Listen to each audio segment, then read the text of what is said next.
Hi, this is Fauziya Rain, your host from Papana Mental Health Awareness Program. Papana, the Pakistani American Psychiatric Association of North America, is a non-profit organization. And one of our major goals is to provide mental health care information and resources to the Pakistani community in the US as well as in Pakistan. In this regard, we are doing a series of webinars, lectures, and presentations, and we appreciate the time you spend with watching and listening. Today is our third and last lecture on the topic of cannabis, understanding its science, role in medicine, and risk-benefit analysis. We are truly honored to have this lecture series by an expert in the field of addiction medicine, a dedicated human power from the Pakistani community here in the US, Dr. Samoon Ahmed, who also has conducted two other lectures on this topic in previous months, and you can watch it on our Papana YouTube channel. Dr. Ahmed has been a practicing clinician for over 30 years. He's certified by the American Board of Psychiatry and Neurology and holds licenses in numerous states, including New York, Connecticut, Pennsylvania, Florida, California, Massachusetts, and Maine. He's also an international associate member of the Royal College of Psychiatrists, United Kingdom, and Distinguished Life Fellow and Mental Health Equity Ambassador for the American Psychiatric Association. He is clinical professor of psychiatry at NYU Grossman School of Medicine and recently retired from his role as the unit chief of the inpatient unit at Bellevue Hospital. Dr. Ahmed continues to practice as a clinician at the Integrative Center for Wellness, which he founded in 1996. And he also co-authored, contributed, and consulted for numerous textbooks in the Kaplan and Sedek series. His most recent publications include Medical Marijuana, a clinical handbook, which was published in 2020, and Coping with COVID-19, the mental, medical, and social consequences of the pandemic, which was published in May 2022. He's currently working on the Kaplan and Sedek Pocket Handbook of Clinical Psychiatry and numerous other books. Welcome, Dr. Samoon Ahmed. Thank you. So I would like that you start your lecture and also tell us that what inspires you to work on cannabis. Okay, well, I suppose, thank you for the generous introduction. I think I probably had mentioned this during my first lecture, but to recap, I think the interest really stemmed from the fact that working, in an inner city hospital for the last 30 years or so, and seeing people coming in with chronic persistent mental illness, and 60-70% of them struggled and suffered with dual diagnosis. And many times we would see, obviously, cannabis being one of the main. And it was sort of I think, being trained in a place where substance use was so rampant, particularly also training during residency. So cannabis being a Schedule I drug automatically was perceived as something that was the gateway, so to speak. And that was the understanding, I think, for a long time. But, soon after residency, when I started working as an attending and I had my private practice, I started to recognize that many of the people who I was seeing in my office and I would say had more support systems in place, had homes and jobs, I wouldn't see the same level of dysfunction. And they would tell me that they would use cannabis in some ways, just like people have a drink here or there or smoke cigarettes. And so that led to this sort of, I think, a quest to search why one set of population was struggling and you would see such dysfunction, and while in the others, you wouldn't to that degree. And that led me down this path. And I think I recognized that, number one, I couldn't find information in one place. And number two, being a Schedule I drug, the research was so limited. Mostly it was out of United States. It's either in Europe or Israel, which are way ahead of us. And this Schedule I drug has really curtailed our ability to understand in some ways, even though there are obviously synthetic cannabinoids which have been approved for a long time, since the 80s for some of the conditions at this point. And that was really, I would say, the springboard that led me down this path to do more research on this and started discussing and ultimately wrote a book. Thank you very much for this comprehensive overview that how you just like worked on this medical cannabis and related topic. So I think we should start with the third lecture and then we can conduct a few question answers. Thank you. Well, for everyone, this is the third and last of these seminars on cannabis. And just to recap, the first covered the regulatory aspects of cannabis, some of the biological constituents of cannabis sativa, and the basics of the endocannabinoid system, or what we call as the ECS. The second part expanded upon the discussion of the endocannabinoid system and focused on its activity within the central nervous system, CNS, as well as the clinical evidence for the use of cannabis in treating epilepsy, multiple sclerosis, Parkinson's disease, and several other neurological conditions. So if you have not seen these presentations yet, as Dr. Ren said, I recommend you go back and watch them after today's discussion, though I will do, I think, for benefit of all, a brief primer on the ECS in a moment to bring everyone up to speed. But I think watching the other two discussions would put this lecture in some context for you. Now, I would like to emphasize that I'm not here to persuade you to either support or oppose cannabis use. Instead, I would say I want to encourage everyone in the medical profession to learn more about cannabis and its pharmacology because, as the cliche goes, the train has left the station. So it means basically that the use of cannabis is not going away. And the patients are in any way not going to abstain from using it. And so therefore, we need to learn and get up to speed. Now, cannabis use is growing, and we need to be prepared to answer questions that patients have about cannabis and to give them our honest answers about its effects, its risk, even some potential benefits. Because after all, the word doctor is derived from the Latin verb doceo, which means what? To teach or to instruct. So I think it's a part of our responsibility to provide patients with advice, especially about ways to better manage symptoms. Now, to reiterate, if you don't wish to recommend cannabis under any circumstances, that is your prerogative. However, I feel that all of us must be capable of providing accurate medical information to patients about cannabis, even if you don't support its use. So here is the roadmap for today's presentation. As I said, we'll start with a brief reminder of how the ECS functions and some of the basic constituents of cannabis. Then I want to briefly cover some of the challenges in studying cannabis before moving into the clinical evidence for use in treating PTSD, the post-traumatic stress disorder, anxiety disorder, as well as major depression. I will then change course and talk about some associations between cannabis use and psychosis, touching upon the brief psychotic episodes, as well as, more importantly, the chronic type that is typically associated with schizophrenia.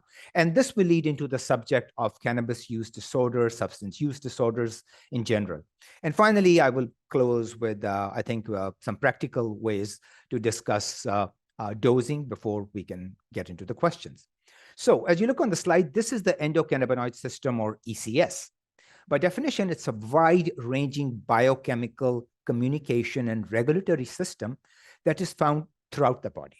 And though our focus has been and will remain on its activity in the central nervous system, the cannabinoid receptors are highly expressed throughout the peripheral nervous system, as well as the immune system and in the GI tract. And of note, the ECS interacts with virtually every organ system among vertebrates. Now, the ECS is composed of receptors and then ligands, which are known as endocannabinoids, and enzymes that both synthesize and catabolize these ligands. And there are two primary cannabinoid receptors, CB1 and CB2. So the CB1 receptors are found primarily in the central nervous system, particularly in areas of the brain that are associated with memory, thinking, pleasure, time perception, appetite, coordination, or locomotion, and importantly, some pain perception as well. While the CB2 receptors are found primarily in the immune system, but also, I would say, throughout the body. They're also expressed in glial cells, which play an active role in the immune system of the central nervous system. And of note, they are even found on mitochondrial membranes. So in addition to these two primary receptors, there are actually two primary ligands within the endocannabinoid system. The first one is sort of a long name, N-arachidonyl ethanolamine, which we know as anandamide or AEA, and anandamide comes from the word anand in Sanskrit or Hindi, which really means bliss or sort of joy. And then the second one is 2-arachidonyl glycerol or 2AG. So for our purposes, I think rather than use these names, what I'm going to do is use AEA or anandamide, and for the other one, I'll just use the term 2AG. Now, the 2AG and and AEA are produced on demand. And as you can see on the slide, they are released from the postsynaptic neurons to the presynaptic neurons, which is sort of a little against the conventional thinking, meaning that the system is retrograde in nature and it regulates the anterograde neurotransmission. Now, the AEA is catabolized by an enzyme called fatty acid amide hydrolase, which is called FAAH, while the 2AG is catabolized by monoacyl glycerol lipase. Now, signaling at these receptors, CB1 and CB2, serves, I would say, similar but sort of distinct purposes. So talking about CB1, the activation of the presynaptic CB1 receptor, what it does is it decreases the intracellular signaling of the ions. And now these ions are required for the release of excitatory neurotransmitters like glutamate, dopamine, and acetylcholine from the vesicles in the presynaptic neuron. So we know that enhanced glutamate release is associated with stress, while deficits in noradrenergic inhibition, or in other words, what we call as hyperactive noradrenergic response, are associated with hyperarousal, anxiety, and even insomnia. So what this indicates is that activity at CB1 is part of the body's way of attenuating the synaptic transmission. It tempers the stress and maintains homeostasis. It's like putting a brakes on the system.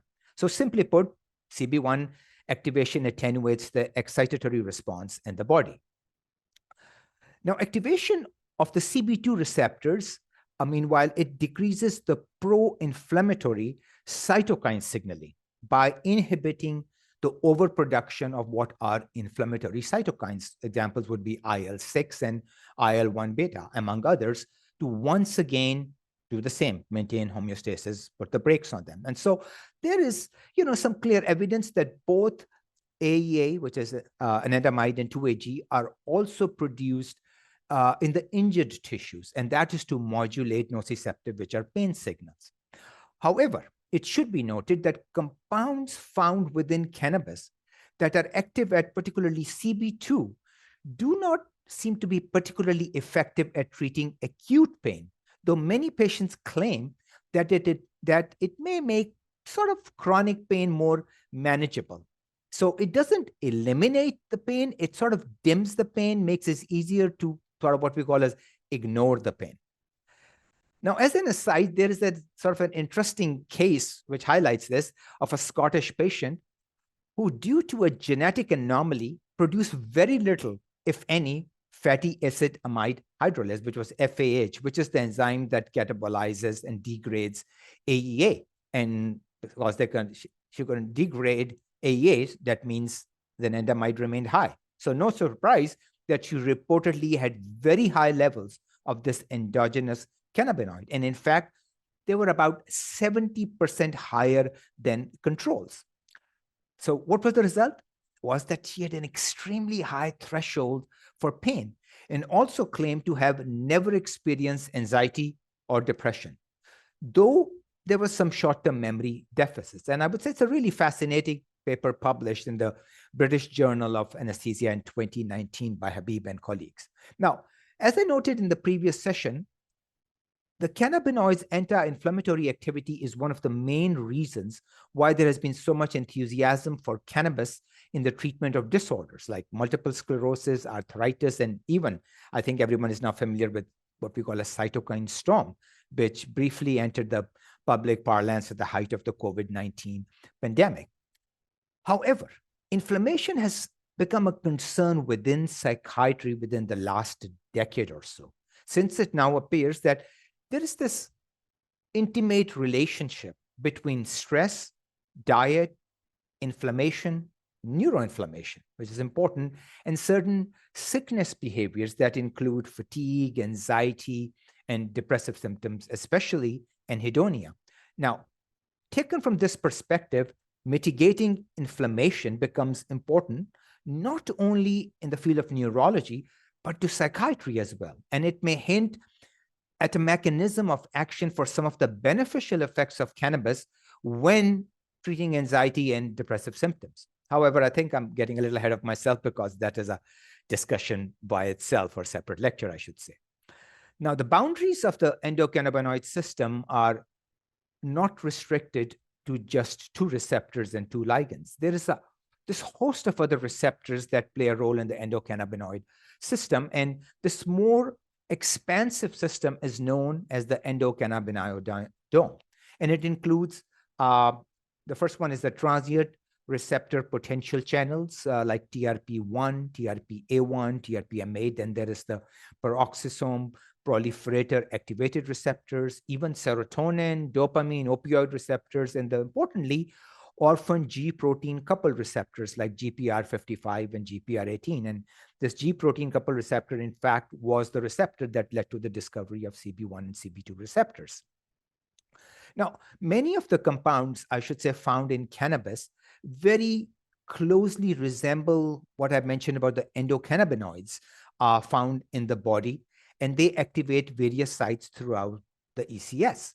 And these compounds are known as phytocannabinoids. And the two most common, I think all of you are familiar with, are delta-9 tetrahydrocannabinol, or THC, and cannabidiol, which is called CBD.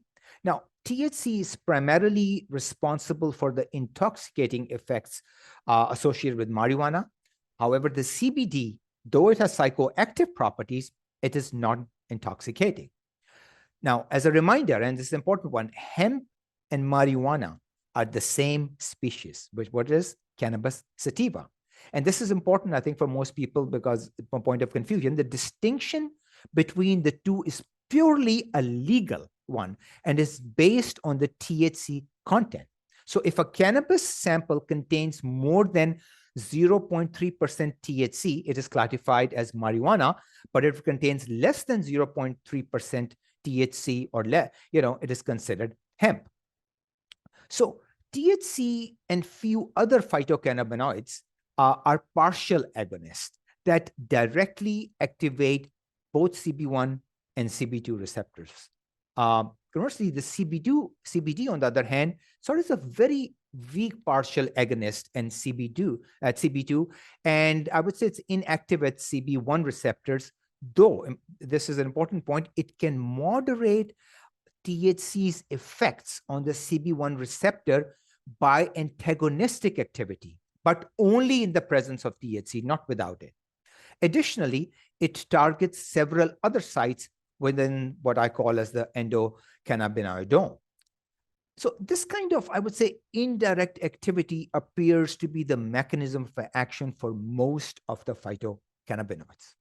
So people ask, how many are there? Well, I would say a lot. At this point in time, we know approximately 150 different cannabinoids have been documented. So known collectively, they're called as minor cannabinoids. Most of these compounds are found only in trace amounts, though many appear in concentrations that may be clinically relevant. And even if they do not cause intoxication on their own, some have been shown to be capable of modulating the effects of THC. Other compounds found in cannabis, particularly the terpenes and the flavonoids, also interact within the endocannabinoid dome and modify the effects of THC and other cannabinoids. And terpenes are these hydrocarbons which exist in the plant kingdom and fruits everywhere, and this sort of give it the aroma and even the taste of the plants and the fruits.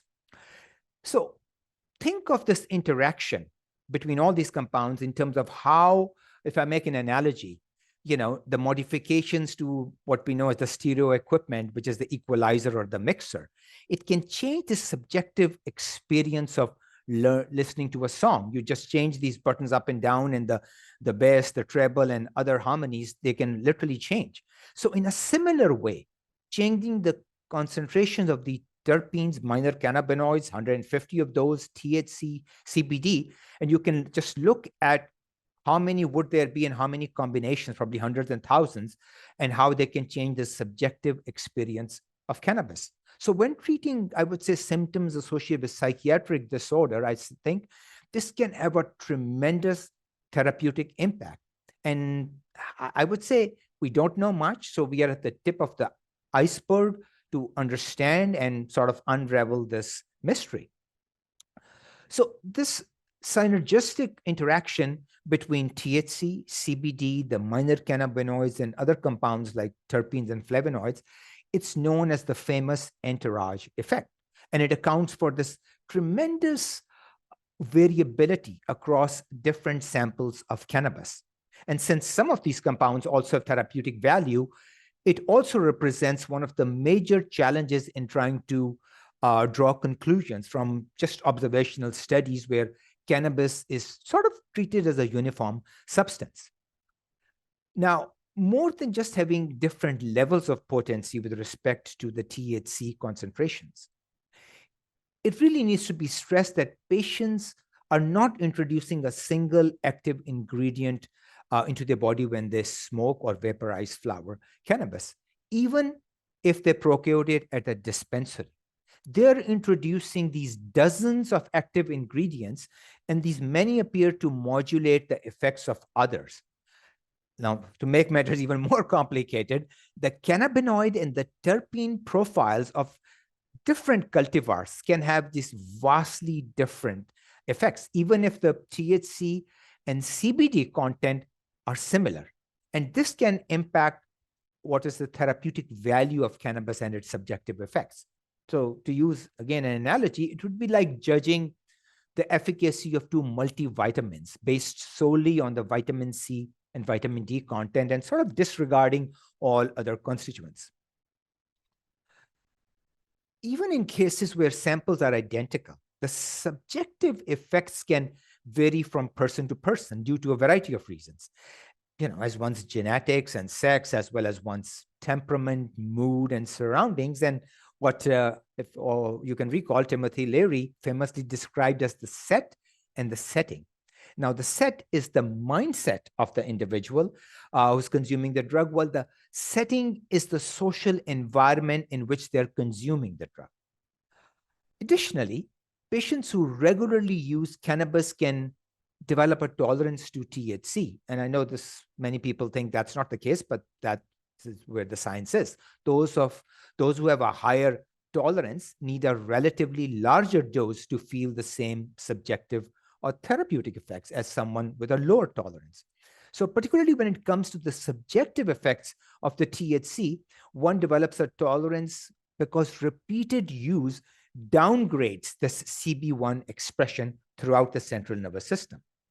Now, I think this all becomes potentially problematic because many of the effects of THC and CB1 agonists like Nabilone, which is a Schedule II drug, or Delta 8 THC, or cannabinol even, CBN, demonstrate this biphasic and a dose-dependent effect. So what does that mean? Well, it means that a moderate dose of a CB1 agonist will be anxiolytic, while if you use a high dose, it's the inverse. It could be anxiogenic.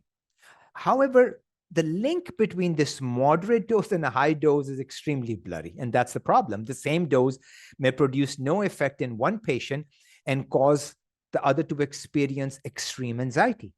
So I think consequently, it can be very difficult to recommend a starting dose to cannabis naive patients, let alone accurately study the effects of THC on conditions like anxiety or PTSD, even when you are sort of administering a very standardized dose. Now, I mention all this because study participants tend to have a wildly different experiences when THC or other CB1 agonists are administered. And conversely, the use of CBD or cannabis formulations without or with minimal concentrations of intoxicating cannabinoids tends to be sort of more consistent. So let's shift gears here, and this brings us to the first condition that I'd like to cover today, which is post-traumatic stress disorder. PTSD is a condition that I should say follows in the wake of a deeply traumatic event. And symptoms, I think all of you are familiar with. Just to recap: hypervigilance, there is irritability, troubled sleep, intrusive thoughts, among many others. And in addition to these symptoms, those who suffer from PTSD have high rates of psychiatric comorbidities like anxiety and depression. There are now non-related disabilities, which are also quite common, particularly among veterans who are estimated to have about 2.5 times more likely to receive a diagnosis of PTSD relative to the controls.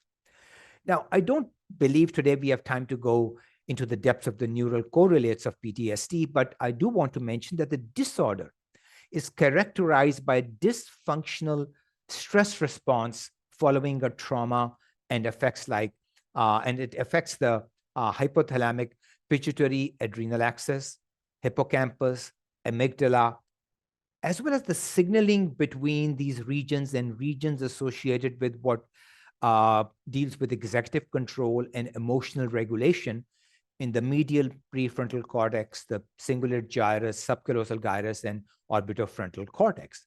So as a result, patients often have difficulties with fear extinction learning and exhibit sort of this exaggerated startle response that is characteristic of once what was called, and the term was called, shell shock.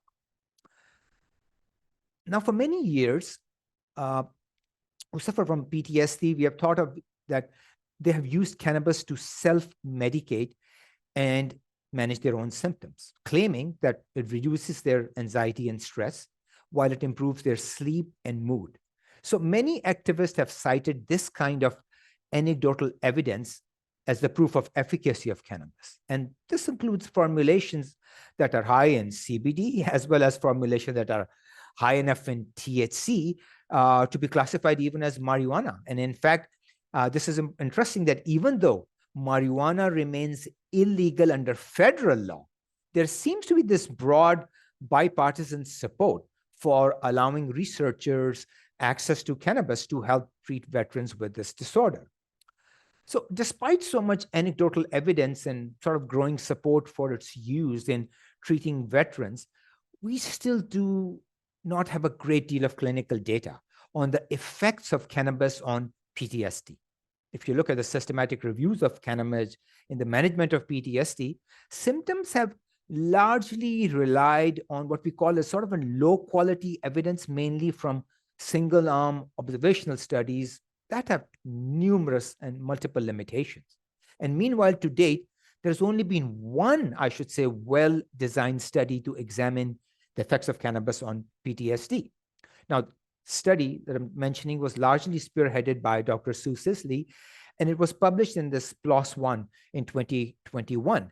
And this is the randomized, double-blind, placebo-controlled, which is considered the gold standard, crossover trial that included about 80 veterans, and they included 3 different cannabis formulations. The first one is with a high concentration of THC, one with a high concentration of CBD, and then the third one is sort of a mix, the one with a THC to CBD ratio of 1:1.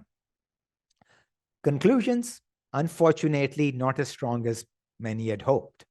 On the one hand, the use of cannabis was well tolerated, and there was no evidence that symptoms became worse during the trial.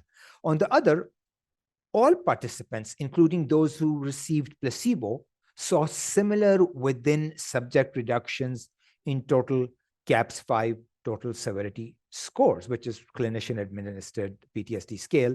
And this was between the baseline and at the end of the 3-week study. In other words, the study failed to find a significant group difference between samples of high quality cannabis with differing cannabinoid profiles and placebo. Similarly, the study shows that all formulations, including placebo, reduced patients' symptoms, including sort of social anxiety, um, general depression, psychosocial functioning, and even insomnia. So while it is far from conclusive, showing evidence against the use of cannabis to treat PTSD, the study does not, I should say, offer the level of proof of efficacy for which many cannabis advocates were hoping. Future studies that examine the use of cannabis to, I should say, treat symptoms with PTSD should and will likely build upon, I think, lessons learned from this trial.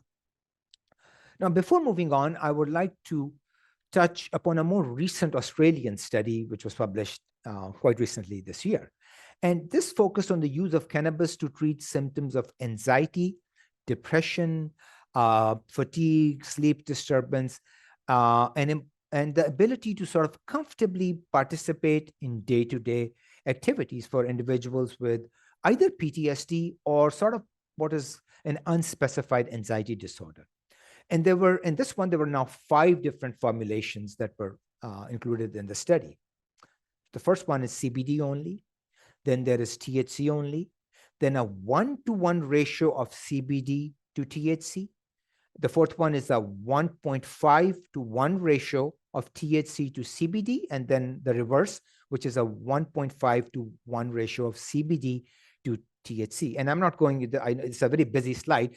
I won't go through each column there, but I do want to highlight some key findings. And please note that this table that's there includes a total of all the participants, meaning that those with a diagnosis of PTSD and those without. Now, as I've highlighted, mean anxiety, depression, and fatigue scores were sort of lower across the board, regardless of formulation. Sleep disturbance, meanwhile, was mostly unchanged, and the ability to participate in day-to-day activities was in fact increased, which was good, particularly among the THC-only cohort. In fact, this is the only category where no one reported worsening symptoms, which is surprising, I should say, given some of the adverse events that we'll see in the sort of the next slide. Now, among those who had been diagnosed with PTSD prior to the study, the CBD-only formulation, interestingly, performed the best, with 91% of the patients reporting reductions in the symptoms. Moving on to the adverse events, the team sort of cataloged an extensive list that differed depending upon the formulation that one would expect. And the most common adverse events, meaning those that affect about, I would say, 10% or more of each group, they're listed on the slide. And you can see there are some similarities, like dry mouth, somnolence, and fatigue were reported by all cohorts, while surprisingly, some participants who took CBD formulations experienced anxiety, while those who took formulations with high levels of THC reported, as expected, some nausea, increased appetite, balance problems, and to some degree, depression. So I think, this gives us a good segue into anxiety disorders, which are the most common types of psychiatric conditions with a 12-month prevalence rate of about 17%. However, during the first 2 years of the COVID-19 pandemic, this figure jumped and rose to about 30%. So in addition to being extremely common, a significant number of patients with anxiety use either medical marijuana or even over-the-counter CBD products to help them with symptom management. Now, like PTSD, the amygdala plays a central role in anxiety, triggering excessive autonomic reaction, which leads to increased sympathetic tone and consequently increased catecholamine release. There's also a strong association between inflammation of the neural tissue and anxiety as well, and the anti-inflammatory effects of cannabis, I would say, may account for some of the anxiolytic properties of CBD and THC at lower doses. Now, as noted, higher doses of THC tend to have some anxiogenic properties, but The same is true for CBD, though the dose has to be in the realm of, I would say, extremely high, 900 milligrams. Whereas, if you don't know, the typical CBD gummy that you buy in a store is only around 10 milligrams per serving. Now, as for the clinical evidence about the utility of cannabis in treating anxiety disorders, there's I would say, not a lot to go on. Most research has focused on potential anxiogenic effects of excessive recreational cannabis use rather than its clinical implications in treating anxiety disorders. There is a double-blind trial involving 20 patients in which they found that Nabilon, which is, as I mentioned, a FDA-approved formulation of synthetic THC, was effective at treating symptoms when administered in 3 1-milligram doses per day. And that paper was, in fact, published a long time ago in 1981, and that was 4 years before it was approved by the FDA to treat chemotherapy-induced nausea and vomiting. So meanwhile, CBD has been touted, as you all know, in the media as a treatment for anxiety symptoms. But again, high-quality studies are lacking. A large case series involving, I think, about 72 patients with either sleep problems or anxiety that was published about in 2019 found that about 79-80% of the patients reported decreased anxiety scores after 1 month of treatment, and 2/3 of patients reported some increased sleep scores. And anxiety scores remained low while sleep scores fluctuated over time. And additionally, CBD was well tolerated in all but about 3 of the 72 patients. Interestingly, a systematic review and a meta-analysis of longitudinal studies, as you see, on the recreational use of cannabis and its association with anxiety found that its use is associated with increased odds of developing generalized anxiety disorder, social anxiety disorder, and even panic disorder. But that these odds were not statistically significant when models were sort of adjusted to include confounding factors. And some of these factors included like illicit drug use, there's childhood sexual abuse, and the presence of existing mood and anxiety disorders. Now, similarly, there's not a great deal of high quality evidence to support the use of cannabis in treating major depressive disorder. THC sort of may lead to feelings of euphoria, and some patients may report decreases in depressive symptoms. But if you look at the randomized controlled trials examining its utility in treating major depressive disorder, they do not exist. And similarly, there have been no randomized controlled trials examining CBD for major depression. That said, CBD may improve, as I mentioned earlier, quality of life somewhat, but I don't know how much it helps the underlying disorder.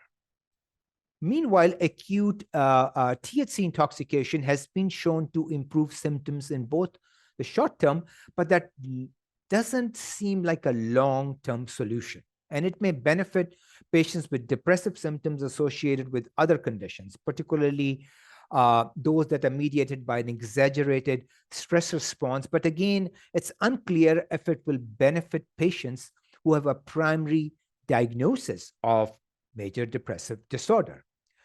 As I mentioned in the previous sessions, the clinical evidence is not as strong as advocates make it out to be. And similarly, the adverse effects, particularly with the recreational use, do not appear to be as horrible as opponents make them out to be. So what we can see is that cannabis does help some people with symptom management, and that it can improve the quality of life for patients with some neurological or psychiatric conditions, even if it does not seem to be capable of correcting the underlying dysfunctions of these illnesses. However, I should say it mitigates certain symptoms and sort of makes them feel better. And in fact, a recent study by the American Medical Association states that, patients using medical cannabis, they reported improvements in overall health-related quality of life, which was mostly sustained over time. And the adverse events were rarely serious but common, highlighting the need for caution, I would say, with prescribing medical cannabis. Now, this is a very important point I want you to think about, which is this does not extend to all psychiatric disorders or age groups. THC can impact neural architecture in adolescence, and the data shows that it can disrupt the development of certain types of neurons, specifically pyramidal neurons in the prefrontal cortex. Now, this is the area of the brain that is responsible for executive functioning, decision-making, impulse control, and even to some extent, emotional regulation. And the main study that is often referred to on this subject, the one by Miller and colleagues, says that these findings point to two worries. One, the heightened risk for future substance use disorders and the risk of developing psychotic disorders, particularly persistent and chronic conditions like schizophrenia. Now, research has also shown that CB1 agonists like THC can disrupt neuronal migration in younger individuals, but exactly what that means still sort of unclear. Therefore, I would say I would be very reluctant to recommend cannabis to someone whose brain is still maturing. And the age for, interestingly, cutoff in this case is 25, not 21, unless there are, for example, experiencing some debilitating and treatment-resistant seizures. And then it seems like a risk that might be warranted. Moreover, I would also advise against recommending marijuana or THC dominant forms of cannabis to patients with severe and persistent mental illnesses, such as bipolar disorder, schizophrenia, other psychotic disorders, and I would say even in conditions like dissociative identity disorder. As THC, I should say, when taken in excess, can also lead to what is known as cannabis-induced psychosis, and this is sort of a growing problem for two distinct reasons. First of all, THC levels have been increasing for the last 5 decades, but the process has accelerated in recent decades. Typical samples of cannabis within the United States, historically, if you look back 1960s, ranged anywhere between 1 and 3% THC. By 1997, 30 years later, that increased to approximately 4.5%. By 2008, the average THC concentration is now close to 9-10%. By 2014, it approaches 14% and continued that trajectory. And in dispensaries today, if you buy some forms of flower cannabis, you can get even as high as 30%, which is, I would say, interestingly, fairly modest when you compare it to concentrates like what we call as and known as shatter, wax, or distillate, where levels are as high as 80 to 90%. And I can't tell you how many times I've seen patients in the hospital coming with that level of, and completely psychotic conditions having used those distillates. Now, secondly, Mahmoud Al-Soli and colleagues reported in 2021 that the ratio of THC to CBD went from 25 of THC and to CBD1 in 2009. It went to 105 to 1 in 2017. And this is in illicit samples which are confiscated by the law enforcement. So think about it, 25 to 1 to 105 to 1. That is how much of a change it went from 2009 to 2017. So since CBD has been found to moderate the effects of THC, it has some antagonistic effects, breeding CBD out of the cannabis just only exacerbates the problem of this intoxication. The good news is that symptoms typically dissipate over the course of just a few hours, at the most, I would say a few days, and then healthy patients begin to return to normal.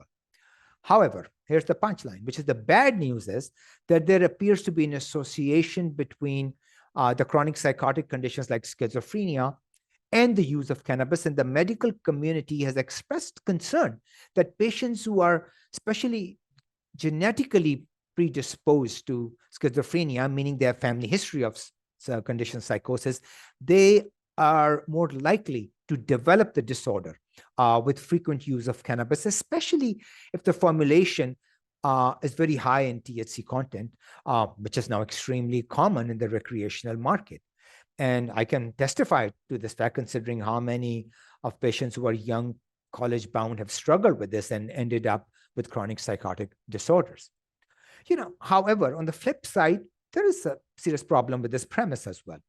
Cannabis intoxication can cause patients, no doubt, temporarily exhibit signs of psychosis. But, there is no question about that. But to definitely state that it can fundamentally and somehow permanently change a brain requires, I would say, more evidence that at this point doesn't exist. And we have seen at this point what is an association between cannabis use and schizophrenia. But it's still very hard to determine directionality. In other words, we don't know if the patient's developing symptoms of schizophrenia and then they self-medicate with cannabis, or they're using cannabis recreationally and starting to develop these symptoms as a consequence of that use. So to reiterate, researchers have yet to produce strong evidence that THC can lead to these chronic psychotic conditions by damaging the brain of adolescents. But here's the important point: the existing evidence is strong enough to warrant concern. And I would be extremely hesitant to recommend cannabis-based medicines that contain THC to someone who is still maturing until we have further and better information. Now, another concern is cannabis use disorder called CUD. Within the DSM-5, it is defined by pattern of use that interferes with other aspects of the patient's life: unsuccessful attempts to quit or to reduce use, cravings, tolerance, and sort of withdrawal symptoms. Though many times less severe in magnitude if you compare it to opiate withdrawal or alcohol withdrawal, which at times can be fatal, cannabis withdrawal is characterized mostly by cravings, irritability, lack of appetite, troubled sleep, among many other issues. So, to return to the notion that cannabis is not one drug, but several, I want to note that cannabis use disorder is not occurring in people who regularly take CBD. In fact, there is, a significant amount of evidence showing that CBD can help with some substance use disorders. Instead, the group that is becoming dependent on cannabis and developing cannabis use disorders almost always recreational users who are consuming these large quantities of cannabis that have very high levels of THC and sort of minimal levels of other cannabinoids like CBD. So to me, this suggests that the rate of occurrence of CUD is increasing not because more people are using cannabis, but because the ratio of THC to other cannabinoids has changed, and that some of our preconceived notions about the benefits and risk of cannabis have to change as well. Now, that said, CBD may be an effective treatment for cannabis use disorder. In fact, a paper that was published in Lancet Psychiatry in 2020, following a phase 2A trial involving about 82 adults who met the DSM-5 criteria for cannabis